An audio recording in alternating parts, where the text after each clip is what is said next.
महात्मा गांधी की तस्वीर लेकर के पूरे बिहार की यात्रा पर निकले हैं।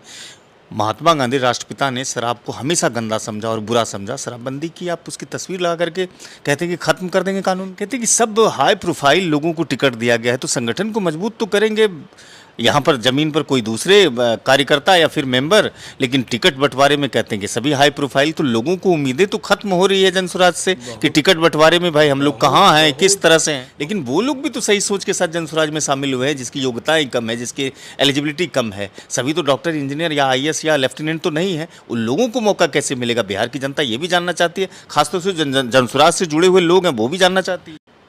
बिहार जैसे राज्यों में शराबबंदी कानून या फिर शराबबंदी पर बेहद चर्चा इसलिए ज़रूरी होती है कि पिछले कई वर्षों से लगातार नीतीश कुमार ने शराबबंदी कानून को लागू करके रखा है और ये सरकार की तरफ से दावा है कि शराबबंदी पूर्णतः कामयाब है। लेकिन शराबबंदी पर पिछले कुछ दिनों से लगातार प्रशांत किशोर हमलावर हैं। उन्होंने कहा कि सरकार अगर हमारी बनती है तो शराबबंदी कानून को हम 1 घंटे में ख़त्म कर देंगे। हमारे साथ जनसुराज पार्टी के और प्रशांत किशोर कहे जाने वाले, PK कहे जाने वाले देवज्योति मुखर्जी साहब हैं, जो फुल टाइमर जनसुराजी कहलाते हैं।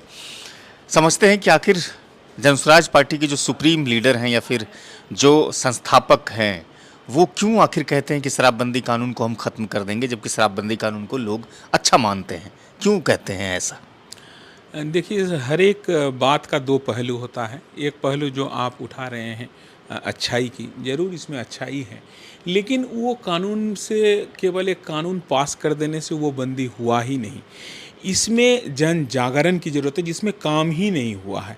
आप जिसमें काम करना चाहिए वो काम आप किए नहीं, आप एक कानून लाके उसको ज़बरदस्ती थोपने का काम कर रहे हैं। सब आदमी जानता है कि भाई चोरी करने से जेल होगा, कानून भी पास है। आप अगर चोरी को रोकेंगे नहीं तो कानून बनाने से क्या चोरी रुक जाएंगे? वही चीज़ शराबबंदी के साथ भी हुआ। कहीं भी कागज़ छोड़ के शराबबंदी हुआ ही नहीं। लेकिन उसका दुष्परिणाम, दूसरा पहलू मैं आपको दिखाना चाहता हूँ कि शराब का चालू करके दूसरे रास्ता से एक पैरेलल अर्थव्यवस्था कायम हो गई, ऊपर से नीचे बिहार में, ऊपर से नीचे तक, जिसमें पुलिस प्रशासन सब मिल गया। वो आपको ज़्यादा अच्छा पता है हमसे। और वो जो सरकारी राजस्व की बात थी वो राजस्व 0 पे आके ख़त्म हो गई। केवल जो आपका शराब से जो राजस्व आता है वही नहीं, जितने भी पर्यटन की आपका संभावनाएं हैं, जितने भी आपके बड़े बड़े कॉरपोरेट्स मीटिंग से लेकर के सारे चीज़ में गिरावट आने शुरू हो गए।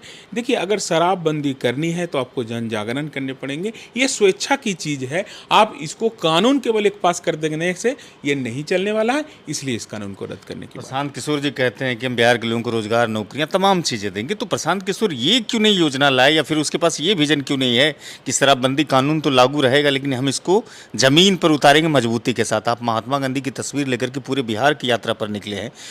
महात्मा गांधी राष्ट्रपिता ने शराब को हमेशा गंदा समझा और बुरा समझा। शराबबंदी की आप उसकी तस्वीर लगा करके कहते हैं कि खत्म कर देंगे कानून को। क्या बात है।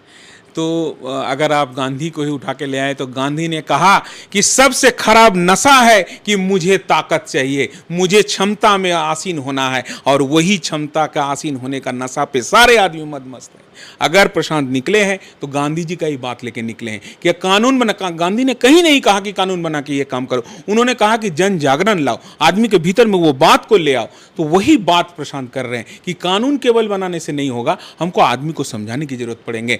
10,000 किलोमीटर पैदल चढ़ के 5-5 हजार गांव घूम के वो तो यही जगा रहे हैं जो आज तक नहीं जगा पाए आदमी। कानून बना देने से होगा साहब, कि आदमी को जगाने से होगा। तो हम जगाने का काम कर रहे हैं, केवल कानून बनाने का काम नहीं। और प्रश्न खड़ा हुआ है कि अभी बिहार में जो 4 उपचुनाव हो रहे हैं, कहते हैं कि सब हाई प्रोफाइल लोगों को टिकट दिया गया है तो संगठन को मजबूत तो करेंगे यहाँ पर जमीन पर कोई दूसरे कार्यकर्ता या फिर मेंबर, लेकिन टिकट बंटवारे में कहते हैं कि सभी हाई प्रोफाइल। तो लोगों को उम्मीदें तो खत्म हो रही है जनसुराज से कि टिकट बंटवारे में भाई हम लोग कहाँ हैं, किस तरह से हैं। बहुत पार्टिनेंट क्वेश्चन।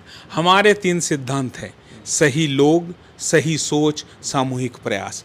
हम एक भी आदमी जो हम लेके आए हैं उनको गलत साबित करें।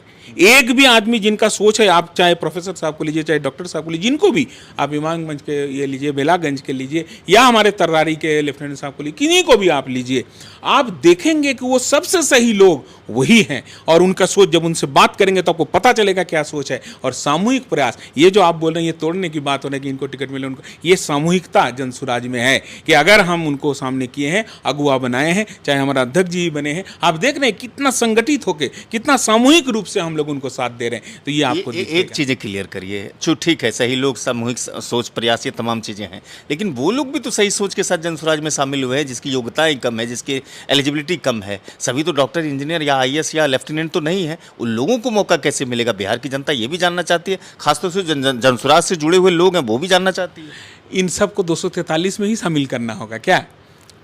आपको पता है कि इस बिहार में कितने पोस्ट इस पब्लिक रिप्रेजेंटेटिव का है? 1,33,000 पोस्ट पब्लिक रिप्रेजेंटेटिव का। सबको जगह मिलेंगे, सबको जगह, अच्छे जगह आदमी को अच्छे जगह हम लोग देंगे, लेकिन 243 में ही 13 करोड़ आदमी शामिल हो जाए, ये तो संभव नहीं है ना।